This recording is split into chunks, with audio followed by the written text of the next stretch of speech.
में बचेंगे तो मोहर्रम में नाचेंगे। वनक्कम, नमस्कार। इवोक टीवी में आपका स्वागत है। आप देख रहे हैं हमारा शो राष्ट्रम।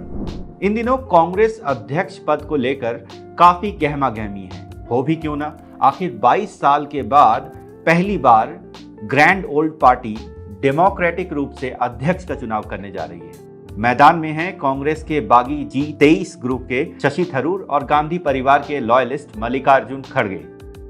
दोनों प्रतिद्वंदी जोर शोर से चुनाव प्रचार में लगे हैं। इसी बीच थरूर ने पार्टी या यूं कहें परोक्ष रूप से गांधी परिवार पर पक्षपात का आरोप लगाते हुए कहा है कि कई प्रदेश इकाइयों में प्रतिद्वंदियों का स्वागत हो रहा है, बड़े बड़े नेता उनसे मिलते हैं, लेकिन उनके साथ ऐसा व्यवहार नहीं हो रहा है, उन्हें समान अधिकार नहीं दिया जा रहा है। दरअसल कांग्रेस पार्टी में अध्यक्ष पद को हड़पने, चुनाव में पक्षपात करने की प्रथा लगभग 100 साल पुरानी है। यहाँ शुरू से ही फेवरेटिज्म, सबको समभाव से नहीं देखने का चलन रहा है। 2022 में एक व्यक्ति एक पद का ढोंग और सर्वसम्मति से पार्टी अध्यक्ष चुनने का स्वांग को समझने के लिए आपको 1929 में लिए चलते हैं, जब गांधी ने सारे नियमों को ताक में रखकर अपने आध्यात्म पुत्र स्पिरिचुअल सन नेहरू को चुनाव जितवा दिया था। 1928 में बारदोलाई सत्याग्रह की सफलता के बाद पार्टी कार्यकर्ता और नेताओं के बीच पटेल की लोकप्रियता काफी बढ़ गई थी। नेहरू के पिता मोतीलाल नेहरू का कार्यकाल पूरा होने वाला था। पार्टी को अगले प्रेसिडेंट की तलाश थी। 1929 आते आते सारे प्रदेशों के पीसीसी नेहरू के जगह पटेल के समर्थन में आ गए थे। अपना जन समर्थन देख करके पटेल ने नॉमिनेशन भी दाखिल कर दिया था। यह तय माना जा रहा था कि मोतीलाल के बाद पटेल ही पार्टी के अध्यक्ष बनेंगे, लेकिन लोगों को पर्दे के पीछे चल रहे गेम का आभास नहीं था। असल में 1928 में मोतीलाल नेहरू ने गांधी को एक पत्र लिखकर नेहरू की सिफारिश की थी। उनकी इच्छा थी कि उनके बाद उनका बेटा पार्टी अध्यक्ष बने। पटेल के बारदोलाई सफलता के तुरंत बाद 11 जुलाई 1928 को गांधी को लिखे पत्र में मोतीलाल ने कहा था, मुझे बखूबी पता है कि Patel man of the hour है और वही पार्टी अध्यक्ष पद का वाजिब दावेदार भी हैं। अगर किसी कारण से वे फेल हो जाते हैं तो जवाहर ही आपकी पसंद होनी चाहिए। जवाहर के बायोलॉजिकल पिता के सरदार के फेल होने वाले कीवर्ड को उसके स्पिरिचुअल फादर गांधी ने पकड़ लिया और सरदार को फेल करने की एक नायाब तरकीब खोज निकाली। फिर क्या था, गांधी ने भी धृतराष्ट्र की तरह अपने आध्यात्म पुत्र या स्पिरिचुअल सन के प्रेम में अंधा होकर नियम और नीतियों की परवाह किए बिना पटेल पर दबाव बनाया कि वो अपना नामांकन वापस ले लें। गांधी जैसे टाइम टेस्टेड इमोशनल ब्लैकमेलर को पता था कि सरदार उनकी बात नहीं काटेंगे, और हुआ भी यही। सरदार ने बिना किसी हील हुज्जत के चुपचाप अपना नामांकन वापस ले लिया। और इसी के साथ कांग्रेस में नेपोटिज्म और फेवरेटिज्म की जो कुप्रथा शुरू हुई, वो आज भी बदस्तूर जारी है। इस मुद्दे पर टिप्पणी करते हुए नेताजी सुभाष चंद्र बोस ने कहा था, पार्टी में आमतौर पर यह राय थी कि पार्टी अध्यक्ष बनने का सम्मान सरदार वल्लभ भाई पटेल को मिलना चाहिए था। आचार्य कृपलानी ने गांधी के नेहरू प्रेम पर कटाक्ष करते हुए कहा था, गांधी और नेहरू भावनात्मक रूप से जुड़े हैं, शायद इसीलिए बापू ने सरदार की जगह नेहरू को आगे बढ़ाना सही समझा। 1930 के कांग्रेस अध्यक्ष के चुनाव में भी कुछ ऐसा ही देखने को मिला। बता दें, ये चुनाव काफी महत्वपूर्ण था क्योंकि नए अध्यक्ष को सीधे सीधे गांधी का उत्तराधिकारी घोषित किया जाना था और उसे संपूर्ण स्वराज के लक्ष्यों को भी निर्धारित करने का महत्वपूर्ण काम करना था। इस बार भी गांधी ने अपने रसूख का इस्तेमाल करके नेहरू को अध्यक्ष बना दिया। नेहरू अपने स्पिरिचुअल अब्बा के आशीर्वाद से 1936 और 37 में फिर पार्टी अध्यक्ष बने। इतना ही नहीं, 1946 का कांग्रेस अध्यक्ष चुनाव भी रिग्ड था, बस इसमें दादागिरी को गांधीगिरी का जामा पहना दिया गया था। गांधी और नेहरू दोनों को इस चुनाव का महत्व पता था कि जो भी इस बार पार्टी प्रेसिडेंट बनेगा वो सीधे सीधे प्रधानमंत्री के पद का दावेदार होगा। नेपोटिज्म और फेवरेटिज्म के इसी नंगा नाच पर टिप्पणी करते हुए एमएन रॉय ने अपनी किताब द मैन आई मेट में लिखा, नेहरू शायद भारत के आजादी के आंदोलन के हीरो कभी नहीं बन पाते अगर वे गांधी के आध्यात्म पुत्र नहीं होते। अब तक हमने आपको आजादी से पहले की कहानी सुनाई। अब सुनिए नेहरू ने प्रधानमंत्री बनने के बाद कैसे पार्टी का फुल टेक ओवर किया और कैसे राहुल गांधी के ग्रेट ग्रैंडफादर ने खुद पार्टी के तथाकथित एक व्यक्ति एक पद के नियम की धज्जियां उड़ाई। अगर गैर गांधी कांग्रेस अध्यक्षों की बात करें तो अब तक 13 लोग इस कुर्सी पर बैठे हैं। जिन लोगों को परिवार के रिमोट कंट्रोल से चलने में गुरेज नहीं था, उन्हें कोई दिक्कत नहीं हुई, लेकिन जिसने भी आला कमान का कलमा पढ़ने से इनकार किया, परिवार ने उसे कहीं का नहीं छोड़ा। जीवटराम भगवान दास कृपलानी यानी आचार्य कृपलानी का ही उदाहरण ले लीजिए। जब नेहरू प्रधानमंत्री बने तो कृपलानी को आजादी के बाद पार्टी का पहला अध्यक्ष चुना गया था। जब कृपलानी नेहरू के सबसे बड़े आलोचक बने तो उन्हें एहसास हुआ कि वे पार्टी अध्यक्ष तो थे, लेकिन उनके अधिकार सीमित थे, क्योंकि संगठन के सभी बड़े फैसलों में प्रधानमंत्री दखल देने से बाज नहीं आते थे। नेहरू के आंख की किरकिरी बनने के बाद कृपलानी को पता था अगले चुनाव में उनका री-इलेक्शन असंभव है, और हुआ भी वही। अगले साल नेहरू लॉयलिस्ट पट्टाभी सीतारमैया पार्टी के प्रेसिडेंट बनाए गए।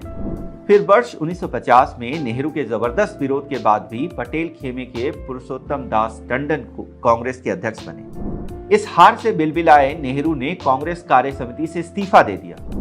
इसी बीच सरदार वल्लभ भाई पटेल का निधन हो गया। टंडन को पता था अब उसे नेहरू के प्रकोप से कोई नहीं बचा सकता था, इसीलिए उसने खुद अध्यक्ष पद से इस्तीफा दे दिया। 1951 में 1 पर्सन 1 पोस्ट के नियम को धता बताकर प्रधानमंत्री नेहरू एक बार फिर से कांग्रेस अध्यक्ष भी बन गए। अगले 3 साल तक नेहरू ने सत्ता और संगठन दोनों अपनी मुट्ठी में रखा, जब तक कि उनको यू एंडेवर के रूप में एक लॉयलिस्ट या रबर स्टैंप अध्यक्ष नहीं मिल गया। फेवरेटिज्म के बाद अब नेपोटिज्म की बारी थी। 1959 में नेहरू ने अपनी बेटी इंदिरा गांधी को पार्टी अध्यक्ष बनवा दिया और वे खुद उनका मार्गदर्शन करते रहे। अपना कार्यकाल पूरा करने के बाद इंदिरा गांधी ने फिर से चुनाव लड़ने से मना कर दिया। मजबूरन नेहरू को फिर से नीलम संजीव रेड्डी के रूप में 1960 में एक लॉयलिस्ट को पार्टी अध्यक्ष बनाना पड़ा। 1964 में जब फिर से चुनाव हुए तो के कामराज पार्टी के नए अध्यक्ष बने। उनका कार्यकाल काफी चुनौतीपूर्ण रहा। जवाहरलाल नेहरू के निधन के बाद लाल बहादुर शास्त्री को प्रधानमंत्री बनाने के लिए उन्होंने सभी बड़े नेताओं की सहमति के लिए काफी मशक्कत की थी। कामराज के कार्यकाल में लाल बहादुर शास्त्री का भी निधन हुआ। एक बार फिर जब कांग्रेस प्रेसिडेंट बनने की बात आई तो वरिष्ठ मोरारजी को दरकिनार कर पार्टी में इंदिरा गांधी के नाम पर सहमति बनी। इंदिरा भी पार्टी को अपने पिता की तरह कंट्रोल करना चाहती थी। कामराज से इसी तकरार के कारण 12 नवंबर 1969 को आखिरकार कांग्रेस पार्टी टूट गई। इंदिरा गांधी खेमे ने बाबू जगजीवन राम को अपना अध्यक्ष चुना। इसके बाद शंकर दयाल शर्मा से लेकर देवकांत बरुआ तक जो भी कांग्रेस अध्यक्ष बने वे इंदिरा गांधी के करीबी थे।